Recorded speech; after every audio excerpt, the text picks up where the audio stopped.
Well, it looks like I once again failed to stream. So here's another Kirby for the VOD channel. Last time that I did this, we were talking about game preservation and accessibility. And listen, I don't want to be a curmudgeon about everything.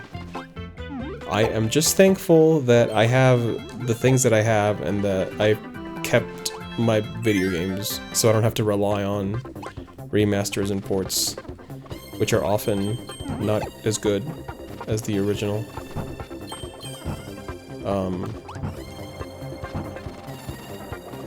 If you want to play a game that is not available somewhere, honestly, emulate it.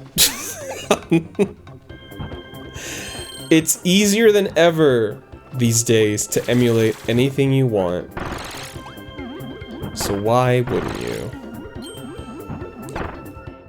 Now, back in my day, we used to have to... Oh, I'm sorry, what's your PlayStation 2 BIOS? Do you have your Nintendo 64 Glide plugin? Like, bullshit. Now, you have shit like RetroArch. RetroArch? I don't know. And it literally is just like, hey buddy, put your ROM files into this folder, and I'll fetch all the necessary things for you. It's like, wow, that's so nice of you. Like, you can run PlayStation 1 emulators on, like, almost any Android device, which is insane to me. Like, my Analog Pocket can't run PlayStation 1 games, but your phone can?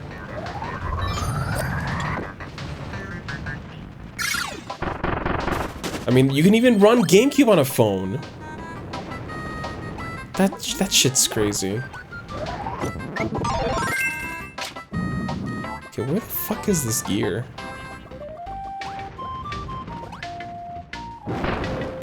Like, I used to dream about a portable GameCube situation.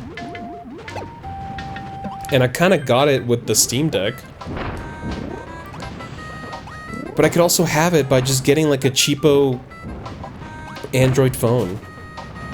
I mean, I say cheapo, but like it has to be beefy enough to run the Dolphin. But it's easier than ever. Not all games have perfect compatibility, I know, but a lot of them do. I think, like, the biggest outlier is Nintendo 64, and it has been forever. Like, people just do not care about accurately emulating that system. Except for Analog, I guess, who put out the Analog 3D. Which, you know, is a different conversation. Because, yes, you can buy that and have a way to play your old cartridges. But it's also like $300. This is the second gear, isn't it? Where the fuck is the first one? Not down there. Anyway, you know what? Analog really is the Apple of retro gaming. Alright, you know what? I'm gonna leave. Stop! See, this is what I mean about the D-pad. Sometimes the Wii Remote is not good. You know, people buy the Analog 3D because they're like, oh man, I have a lot of disposable income, and I remember playing Jet Force Gemini as a child. So here's this $300 device. I still have the cartridge for some reason. Just because normies don't usually keep old games around. I can play this, and I don't have to deal with a scaler or an old piece of hardware. Like, it makes sense to me in that scenario. But if you're like a retro game person, it's more cost-effective to just get an old N64 and a scaler. Because then the scaler, you can use it for anything. You can use it if you have an NES or a Super Nintendo, or like if you have a VCR, and you're like, I want to watch my grandma dancing to Let It Be by the Beatles. I don't know, like, You don't dance to that song. There it is. You can pop in that tape and play it, and you can even archive it. You can record it on your capture card that you own, because you're a retro freak. So yeah, a scaler has way more usage than like a single device piece of new hardware. But if you really don't care about that stuff, then probably just get the analog 3D, you know? But like, if you're getting like the Super NT and the Mega SG and the analog TurboGrafx clone that I forgot what it's called, and the analog 3D, like, I think at some point it's probably more cost-effective to just get those consoles used. And there's also the... Can I not get this? I mean, I already got it, so I don't care. There's a subject of like, how long are these consoles gonna last, you know? Like, the capacitors are bound to shit themselves at any moment. This is a brand new console with new technology that's bound to last for longer. And like, yeah, absolutely, man. I don't... If you have that kind of, like, worm in your brain that's like, I mean, I don't know how long these are gonna last, that's totally fine, I hear you. It's just, for me, personally, it's not a reason to get such an expensive thing. Like, I figure I'm not gonna be playing my Nintendo 64 forever. There's a few games on it that I haven't beaten that I would like to play. But at some point, the games end, because no one's making a new Nintendo 64 game every month. So if that thing stops working, it will probably be long after I stopped playing it. So that's fine. That's what I think. Technology can fail at any point. Like, this Wii could die on me at any time, maybe, probably. And if not die, it could, like, I don't know. Some capacitors could make it so the video is, like, dark and shitty. And then I have to get it recapped, and that's a whole other thing, you know? Like, console repairs. I've been lucky that most of my consoles are in working order. You just turn them on and they work. I take good care of my things. But you can't always count on that, because then if you get a used thing, then, you know, you don't know how the other person treated it. It's a whole thing.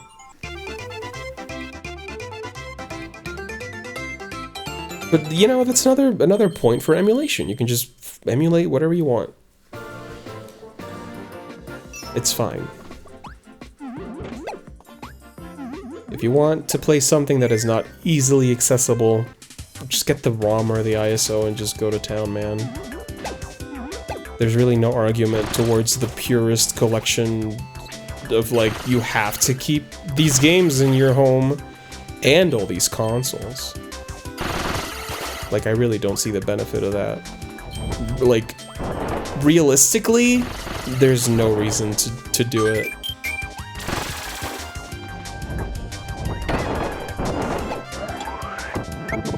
The only reason I do it is because, one, games were designed with specific consoles in mind, you know? Like, the people who developed them had to adhere and follow certain hardware restrictions and features and stuff like that that are not always perfectly replicated on an emulator that, like, some random person coded. And most of them are very good. Like, that's the thing, like, you will rarely find yourself in a situation where the game just straight up does not look the way that it's supposed to. Sometimes, but not a lot of the time. And so, those fringe cases and also my own brain, that's why I play games on the hardware that they were meant for. I usually stay away from remasters. The only reason for me to play a remaster if it's, like, my only choice. Like, you know, the Rhapsody sequels. I don't think anyone has figured out a way to rip the ISO from that game and, like, put it on a PlayStation 1. So, you know, in that situation, I would probably just play the remaster. There's no other way for me to get the translation on original hardware. That's personally the only reason that I would play a remaster or like a port or something. Remakes, for me, are more of a novelty. Like Silent Hill 2 remake, I do own, and I do want to see what the hell they did to that game, because I love the original. But remakes are like a... I don't think they are a substitute for playing the original. I think it's like a fun thing to, like, experience, but it's not an analog to the original game. Even if it is better. Like, I think Resident Evil on GameCube is better than the PS1 game. But never in a million years would I say that, like, playing the GameCube version is the same, like, don't bother playing the PS1 version, you just play the GameCube one. Like, no, they're different games, they both have merits. I just like the GameCube one better. I think every piece of art is its own thing. You can't just go like, oh, well, this piece of art was made recently, more recently than this other one. So just play this one if you don't like looking at the old one. Like, that's baby shit. Like, I'm so sorry to say this, but like, I really don't... I don't see... Oh, it's so old, it's so janky. I don't see it as like a thing to avoid playing an old game. I'm so sorry. I know that, like, a lot of people don't have the patience and they don't have the brain for it anymore. My personal philosophy is that, like, they made this for human beings, even back when. Why would anything have changed? Like, yeah, our landscape has changed, our media landscape has changed a lot, but why would I not be able to enjoy this thing the way that people did, like, 30 or 40 years ago, you know? Like, I refuse to let myself be like, this is not shiny and new, and it's a little awkward to play, so I don't want to deal with it. Like, no, man, I hate that. I don't hate that for other people, I hate that for me. Like, I want to continue enjoying everything that was made before my time here. And I think... God, I don't know. I just don't... I don't ever want to be the person that's like, this is too old. I can't... I don't know. I don't know what the argument is.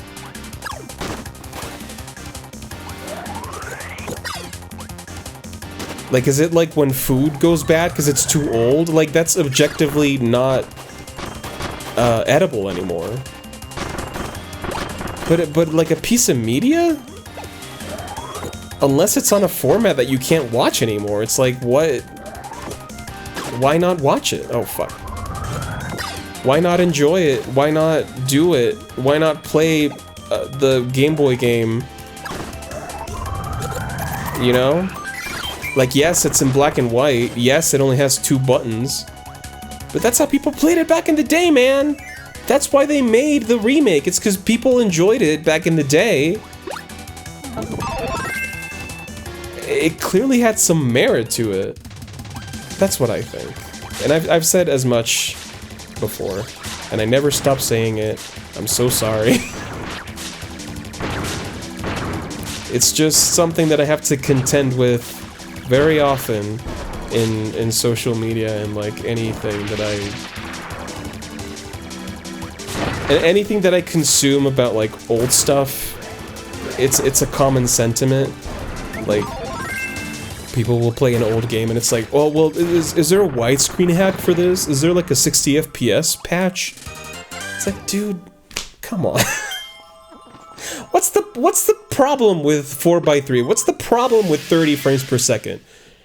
Is it gonna make the game unplayable? No, that's how people played it back in the... Okay, you know what? I have to stop. I have to be normal. I'm playing fucking Kirby.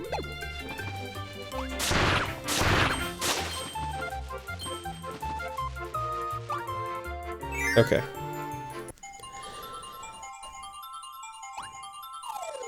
Anyway. I've been having a good time drawing lately, which is good. I feel like lately, I mean, it's not that I've had more time, it's that I've made time to draw for myself.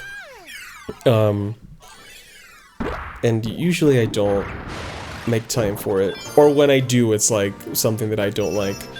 I'm not loving everything I'm making, but I'm liking it. Fine. Like, it's not great, but it's also not bad.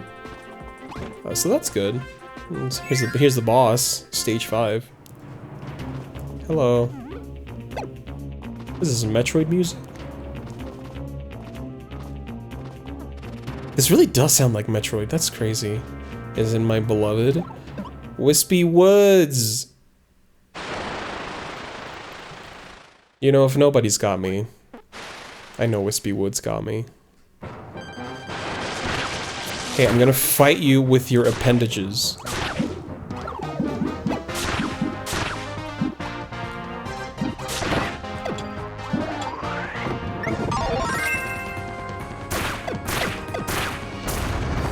Whoa.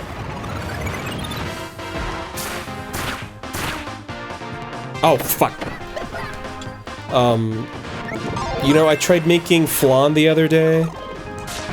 I just can't figure out how to do the caramel.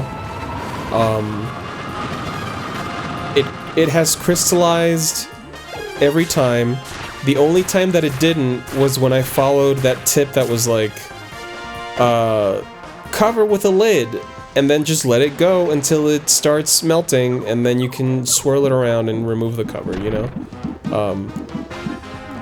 I did that, but I think my stove is just like, it's a gas stove. I think it's like too uneven. So when I took the lid off, oh, we got the things. We got the ores. We got the Phantom Hourglass DS stylus. Do you remember that? When they made like a feather stylus? It was a DS stylus that was shaped like a feather for you to use in Phantom Hourglass. And also they re-released it when Spirit Tracks came out. It was like a limited time thing. Here's your fucking things. Oh, we get a cutscene for this. Okay.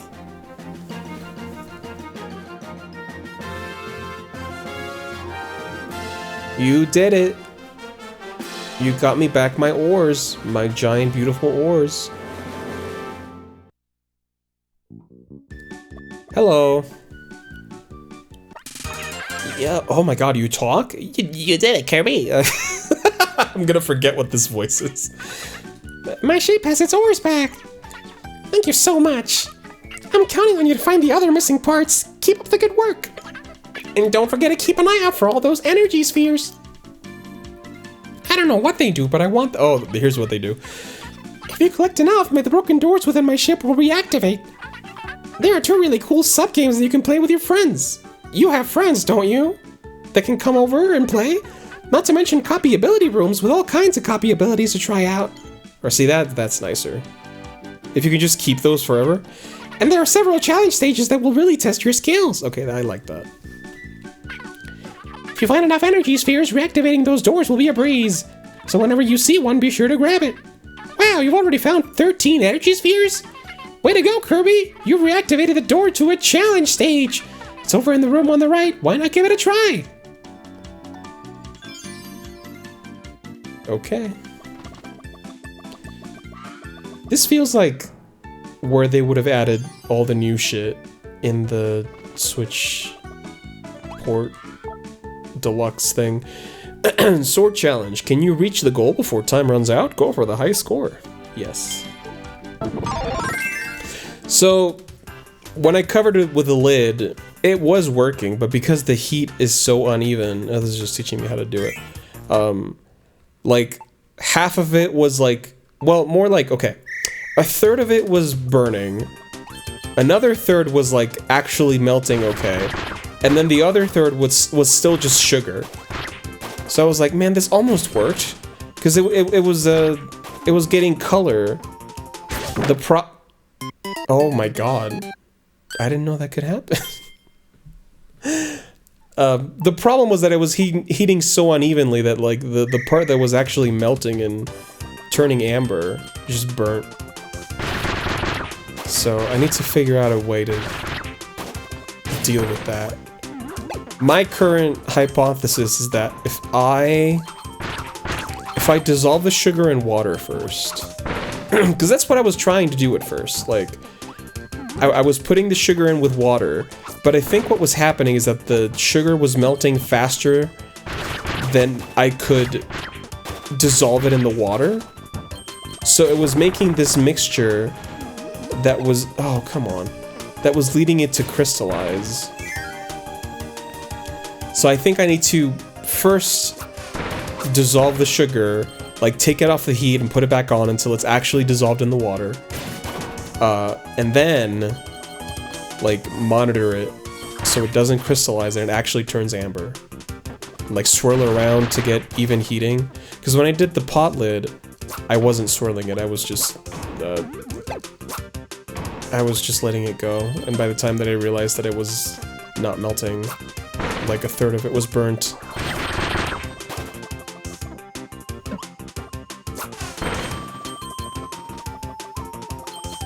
So I'll try that some other time.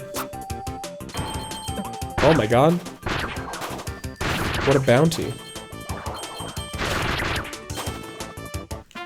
Alright, how'd I do? Do I get a ranking?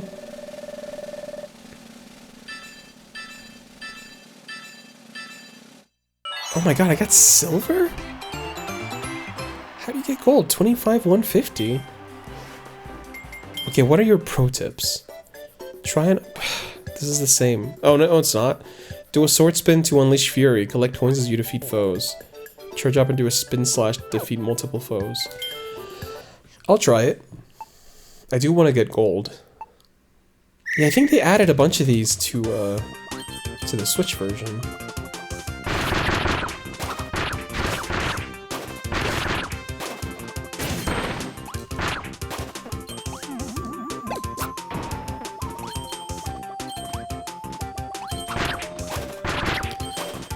Oh god, I hope it's okay that I'm missing all these coins. I get hit and I lose 500 points? Come on.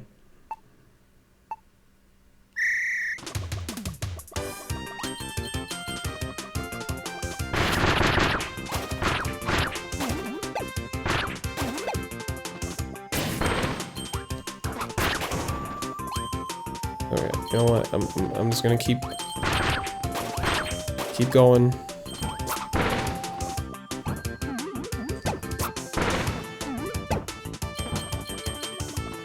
Oh, what? I pressed it! I pressed up!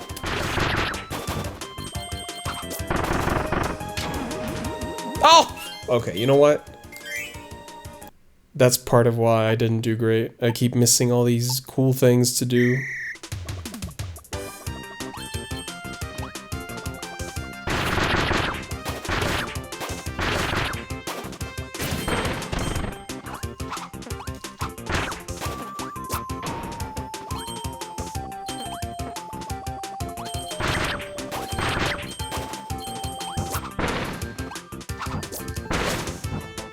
Oh boy. Alright. Pressing up. There we go. Look at that. Beautiful. Go in there, please. Oh my god. That Gordo almost killed me. Right, now this one... a little complicated. Oh, great. No! Fuck! I don't know that could cut it. You gonna cut it from the bottom? Come on.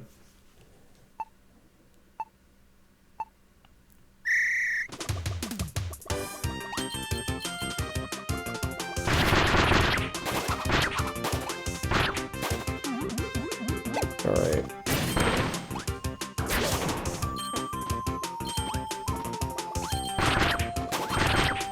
There's probably like an optimal button move sequence to do when you're playing these, but I'm just a boy. I'm just doing what I can.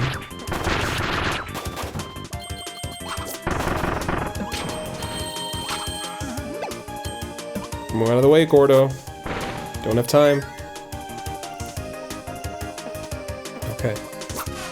This way, and then go right. There you go. And then... Oh, fuck you! And then go who the fuck knows where? Probably here? There you go. What the hell's that? Secrets! Secrets unveiled. Oh, look at that. That's gotta put me over the edge, right? Like, those 500 points I lost, they're just, you know, they're just like chump change, right? Like, I don't have to worry about that.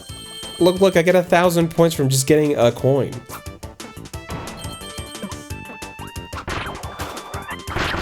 Oh! 1 minute left. Fuck you. Alright. How'd I do? I got hit a couple times, but I got way more points this time. Please, please, please, please, please. Oh! So close. Okay, you know what? I feel like this is the one. Fuck.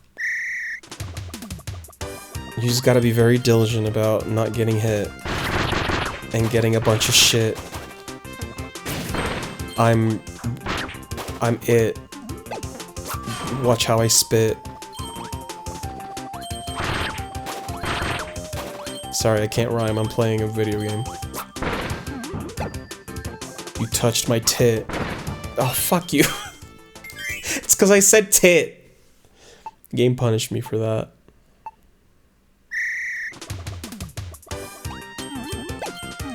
Oh, I already fucked up. Well, you know, it's not the time that's fucking me up. It's the getting hit and missing the cool things that's messing me up. Like over here. Look at this cool section. Oh, epic section. And you don't even need to do it. Oh my god, that was great. You know what? It's good to explore. I've always said this about Kirby.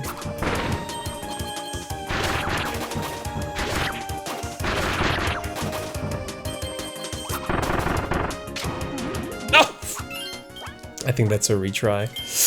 There's 1,000 points in there, and I very much want them.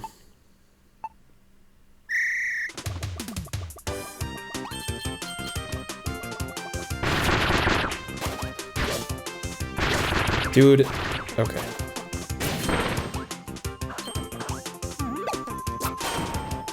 Ah.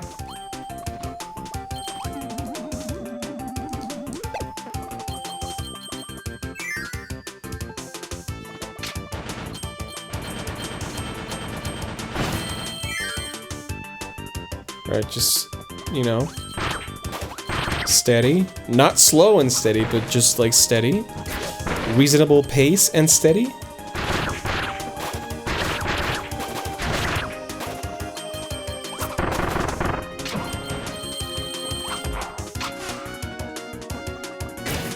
Oh god, I almost died to that Gordo. Alright, this way. And then do right, yes. And there's this fucking thing. You cost me 500 points the other day.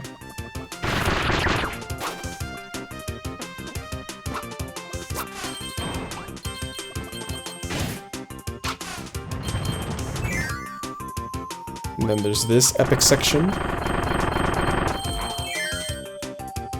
Alright, now...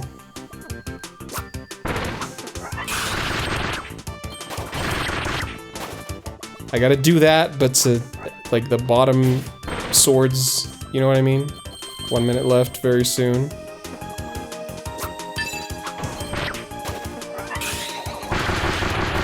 There you go. Alright, you know what? Whatever coins 100 points, my joints, how'd I do? 19,000? Oh, we got, oh my god. Oh, we fucking did it! 27. Done. Do I got anything for that? I got a 1-up and a little golden medal on top of the door. That's nice. You know, sometimes it's not always about the prize. It's about your own satisfaction with yourself. Oh, that's right, I was in the ship. I wasn't even on the world map! Oh, World 2. A desert. Raisin Ruins. Alright, how long have I been going? Oh, wow, 30 minutes on the dot. You know what? Let's leave World 2, Level 2, I'm sorry, for next time. So, whenever I don't stream, you know what the deal is, you get more Kirby. More Kirby Return to Derby. So yeah, see you next time that I don't stream. Goodbye.